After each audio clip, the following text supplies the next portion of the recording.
Magandang umaga mga kabay. So meron po akong approve repair dito mga kabay, 39299. Stanley po siya mga kabay, rotary hammer.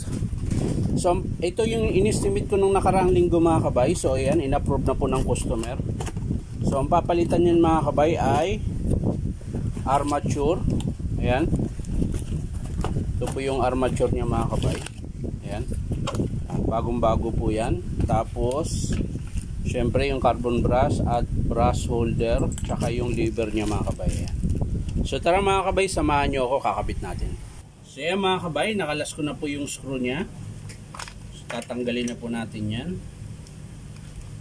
Syempre hugutin natin yung armature. Ayan. Yan po yung armature na nasira mga kabay.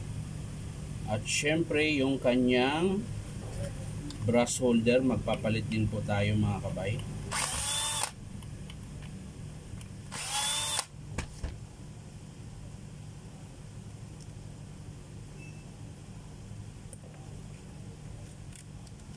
So yan mga kabay, dito sa armature madali lang magkabit mga kabay. Ayan, luwagan mo po ito. Ay, pala star pala yung screw nito. Ayan. Dalawang screw yan mga kabay. So kung paano nyo po tinanggal mga kabay, ganun din po ang pagbalik. Tapos ito, yan, uuga-ugain nyo lang mga kabay. Yan, hanggang sa makalas nyo po. Yan, ganun lang po ang pagtanggal mga kabay. So ito yung bago natin mga kabay. Ayan. So lipat lang natin yung sleeve. Ayan. Wala po kasi siyang kasamang sleeve. So yung lumang sleeve pa rin ang gagamitin. So okay pa naman po siya. Ayan. Ito yung sira mga kabay. Ayan. Tingnan nyo po yung armature niya. Ayan. So ito mga kabay, kakabit natin. So ganun din po ang pagkabit mga kabay. Ayan. Uga-ugain nyo po. Tapos kabit nyo uli yung kanyang screw.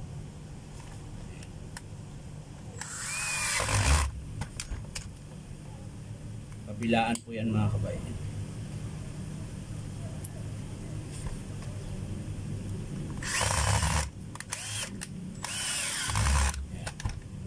So yan, okay na mga kabay. Pwede mo na isalpak yan. Pero bago yan mga kabay, sisiguraduhin nating mahigpit at baka kumalas. Ayan. Kabilaan. Ayan.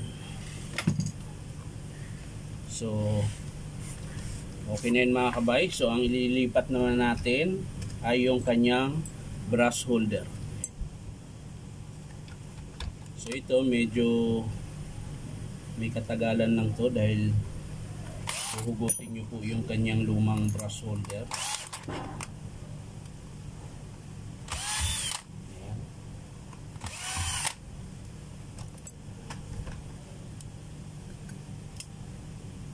Tapos lilipat natin yung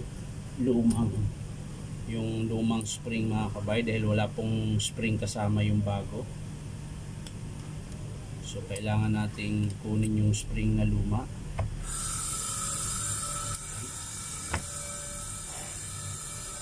So lilipat lang natin dito mga kabay.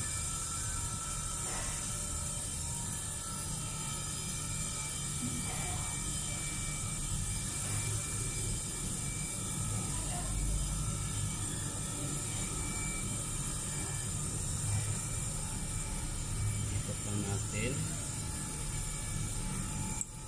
Ayan mga kabay, nakabit ko na yung spring niya na luma. Ayan. So pwede na natin ikabit ito mga kabay. Mamaya na. Ikabila muna mga kabay.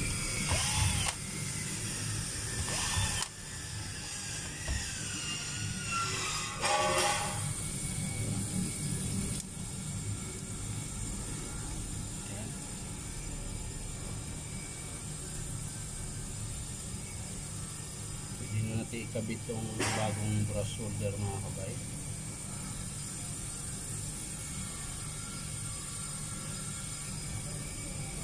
Ayan. Tapos ito namang isa, ilipat din natin dito sa bagong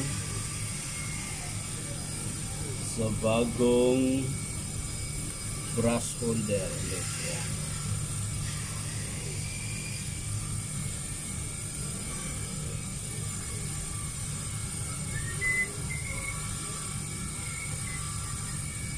Ay pa pumasok oh. Ay. So yan mga kabay, sasalpak na po natin yung armature.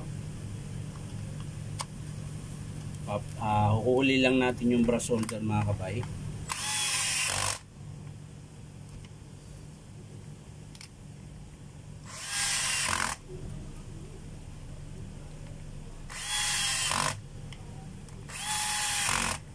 Ayan. So ang next mga kabay, yung kanyang brush holder. So sa pagkakabit nito mga kabay, itong spring huwag nyo munang ikabit para yung carbon brush hindi tamaan ng armature. Ayan. Panghuli din na rin po yung spring ikabit nyo. Ayan. Medyo tiyagaan lang ito mga kabay dahil mahirap po magdukot. Ayan. Kailangan nyo pong dukutin yung kanyang brush holder.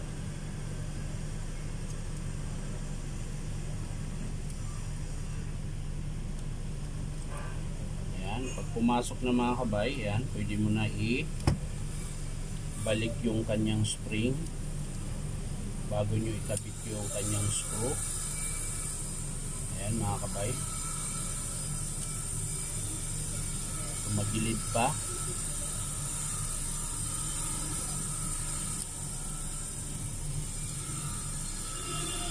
Ito lang sa kanya kung ba't siya tumagilid. Ayan.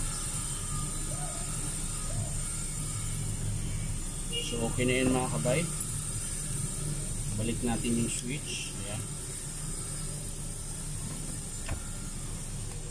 So nakabit na natin siya ng maayos. So ang isusunod dito mga kabay yung kabilang brush holder at syempre yung wiring kailangan maayos. Baka may maipit mga kabay. So ayan mga kabay, nakabit ko na po. Ayan. So yung wiring na lang ay ayusin natin. Ayan, para hindi po siya maipit.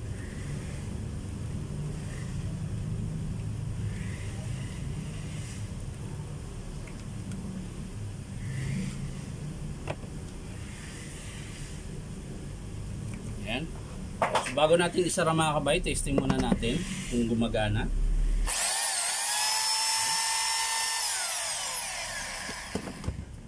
Sasara na po natin mga kabay para makabit na natin yung lever niya. Ayan.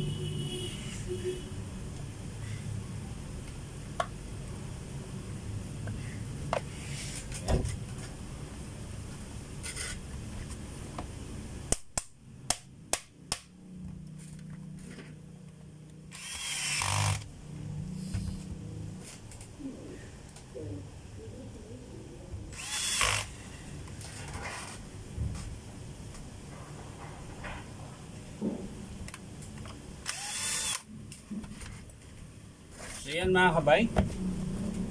So ang last natin ikabit ay yung kanyang lever mga kabay. So sa pagkabit nito mga kabay, ganito lang po. Ayan. Hindi po papaganyan yan. So gagamit lang kayo ng plies. Tapos ikutin mo siya papunta roon. Ayan. Tapos aangat na po yan. Ayan.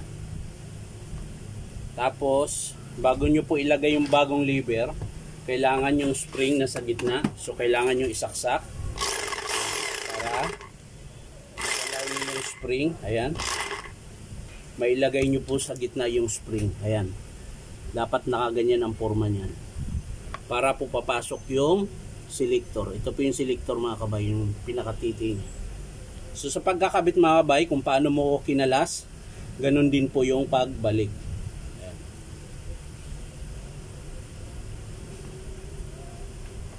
Yan, didiin mo rin siya tapos sabay ikot. Yan. Check natin kung nag-hammer.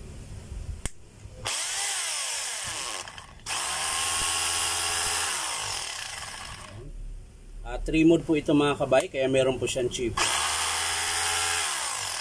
Di po siya naikot pero pumapalo po yan. So balik natin sa hammer mga kabay. Ayan.